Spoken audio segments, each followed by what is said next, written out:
Gaius Julius Caesar, a name synonymous with power, ambition and tragedy, was born into the world of Roman politics in 100 BC. His family, though aristocratic, was not particularly wealthy or influential. Despite their noble lineage, they lacked the financial clout that many of their peers enjoyed. Caesar's aunt was married to Gaius Marius, a prominent general and statesman. Marius was a key figure in Roman history, and this connection would prove significant in shaping Caesar's early political career. It provided him with a powerful mentor and a model for his own ambitions. Caesar's rise to prominence began in the Roman political system. He was determined to make a name for himself, and climbed the traditional ladder of offices, serving as a military tribune, quaestor, and aedile. Each role brought him more experience and visibility. Caesar's charisma and public speaking skills made him popular with the people. His ability to connect with the masses was unparalleled, and in 63 BC Caesar was elected Pontifex Maximus, the high priest of the Roman state religion.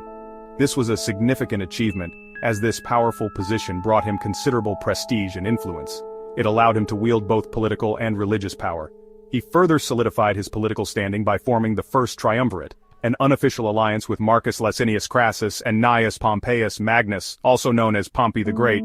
This alliance allowed them to dominate Roman politics, controlling elections and passing favorable legislation. Together, they were an unstoppable force, and their combined influence reshaped the political landscape of Rome, setting the stage for Caesar's eventual rise to absolute power.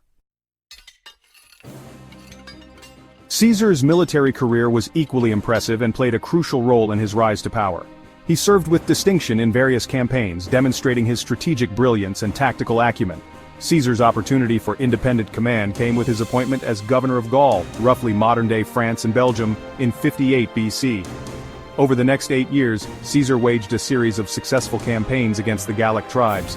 He conquered all of Gaul, extending Roman rule to the Rhine River. Caesar's Gallic wars were not merely about conquest and expansion.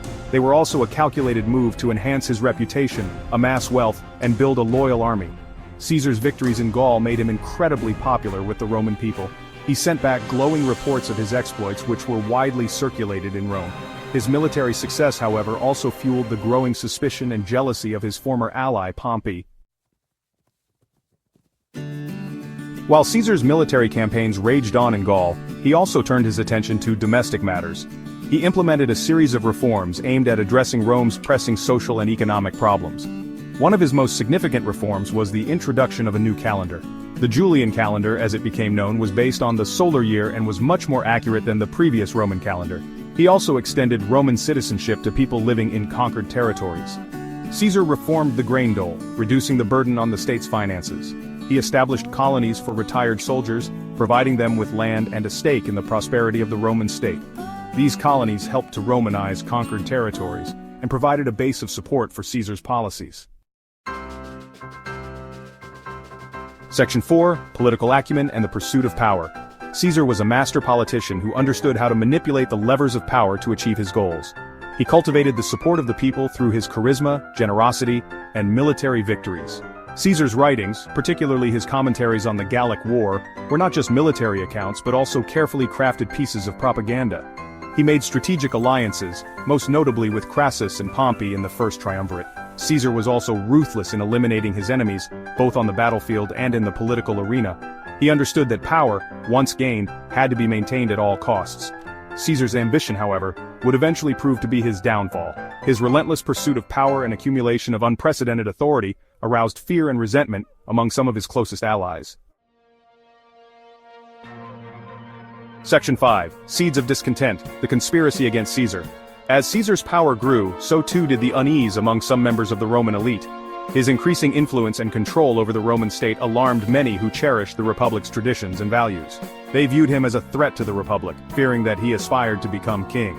The idea of a single ruler was anathema to the ideals of the Republic, which had long prided itself on shared governance and checks on power. The assassination of Julius Caesar in 44 BC was the culmination of a conspiracy by a group of senators who believed that Caesar had become too powerful and posed a threat to the Roman Republic. This dramatic event marked a turning point in Roman history. The conspirators, who called themselves the Liberatores, or Liberators, came from various backgrounds and had different motives for wanting Caesar dead. Their unity was driven by a common goal to restore the Republic's former glory. Some were motivated by personal grudges or ambitions, while others were genuinely concerned about the future of the Republic. The political landscape was fraught with tension and uncertainty. The leader of the conspiracy was Gaius Cassius Longinus, a talented general who had served under Caesar but had become his bitter enemy. His military prowess and strategic mind made him a formidable opponent. Another prominent conspirator was Marcus Junius Brutus, a young senator who had been a close friend and protege of Caesar. His involvement in the plot was particularly shocking due to their close relationship, adding a layer of personal betrayal to the political intrigue. Section 6. The Ides of March, Caesar's assassination. The conspirators chose to assassinate Caesar on the Ides of March, March 15, 44 BC. This date was significant in the Roman calendar, often associated with settling debts. They planned to kill him at a meeting of the Senate, which was to be held in the theater of Pompey. This location was chosen for its strategic advantage and the element of surprise. On the morning of the Ides of March, Caesar received numerous warnings about a possible attempt on his life. These warnings came from various sources including soothsayers and even his own wife Calpurnia. However, he disregarded these warnings, famously dismissing one concerned friend with the words, "It is better to die once than to live in constant fear." His confidence and determination were unwavering. As Caesar entered the Senate chamber, he was surrounded by the conspirators, who pretended to be paying him homage. They approached him under the guise of presenting a petition. At a signal, the conspirators drew their daggers and attacked Caesar. The attack was swift and brutal, leaving no room for escape. He was stabbed 23 times, with the final blow, according to legend, delivered by Brutus. The sheer number of wounds ensured his demise. As Caesar lay dying at the foot of the statue of his former rival Pompey, he is said to have uttered the words, "Et tu, Brute," expressing his shock and betrayal. This moment has since become one of the most iconic in history. Section 7. Legacy of the Colossus, Caesar's enduring impact. The assassination of Julius Caesar sent shockwaves through the Roman world. The conspirators had hoped that their actions would restore the Republic. However, they had misjudged the mood of the people. Caesar was immensely popular and his assassination sparked widespread outrage. Rome plunged into a period of civil war. The conspirators were forced to flee Rome. Mark Antony, Caesar's loyal lieutenant, and Octavian, Caesar's adopted son and heir, emerged as the most powerful figures in the ensuing power struggle. Caesar's reforms and actions had a profound and lasting impact on Rome. His military conquests expanded the Roman Republic's territory and power. His legacy is complex and multifaceted, forever etched in history as one of the most influential figures of the ancient world.